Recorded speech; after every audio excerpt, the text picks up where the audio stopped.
بات حیا کے خلاف ضرور ہے، لیکن جاننا بہت ضروری ہے، کیونکہ یہ مسائل میں کئی بار کئی لوگوں کو بتا چکا ہوں۔ اس چیز سے بہت سارے لوگ واقف نہیں ہیں، اس لیے میں ضروری سمجھتا ہوں۔ میں جانتا ہوں کہ یہ حیا کے خلاف ہے، لیکن بتانا بھی ضروری ہے تاکہ لوگوں کو معلوم ہو جائے۔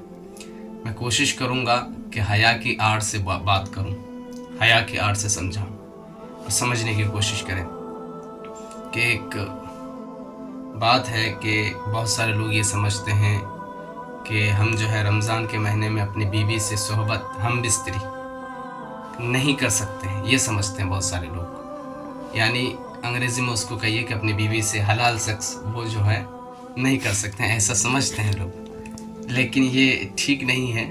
یہ کر سکتے ہیں، جائز ہے ہم بستری کرنا، لیکن رمضان کے مہینے میں روزے کی حالت میں نہیں۔ اگر روزے کی حالت میں کرے گا تو روزہ پھر ٹوٹ جائے گی۔ یعنی مغرب روزہ کھلنے کے بعد سے لے کر کے ختم سحری تک اس ٹائم میں وہ کر سکتا ہے، اور اسی حالت میں اگر وہ نہ نہائے، غسل نہ کرے، ویسے ہی روزہ رکھ لے تو اس کی روزہ ہو جائے گی۔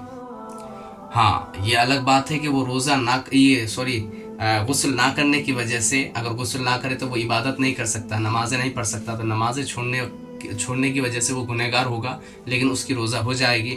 اور مغرب کے بعد، افطار کے بعد سے لے کر کے ختم سحری تک وہ اپنے بیوی کے ساتھ چاہے تو ہم بستری کر سکتا ہے، یہ جائز ہے۔ اور اسی حالت میں وہ روزہ بھی رکھ سکتا ہے اور اس کی روزہ بھی ہو جائے گی، لیکن وہ غسل نہیں کرے گا اور جو نمازیں چھوڑے گا، ان نمازوں کے چھوڑنے کے گنہگار ہوں گے، وہ ان نمازوں کا جو گناہ ہے وہ ان کے نامہ اعمال میں داخل کیا جائے گا۔ اس لیے جو ہے مغرب کے بعد سے لے کر کے ختم سحری تک جو ہے کوئی بھی اگر اپنی بیوی سے صحبت کرتا ہے، ہم بستری کرتا ہے، تو اس کے بعد جو ہے غسل کر لے تاکہ ان کی نمازیں نہ چھوٹیں۔ نمازیں چھوٹیں گے تو ظاہر سی بات ہے نماز چھوڑنے والا گنہگار ہے، تو وہ گنہگار قرار دیں گے۔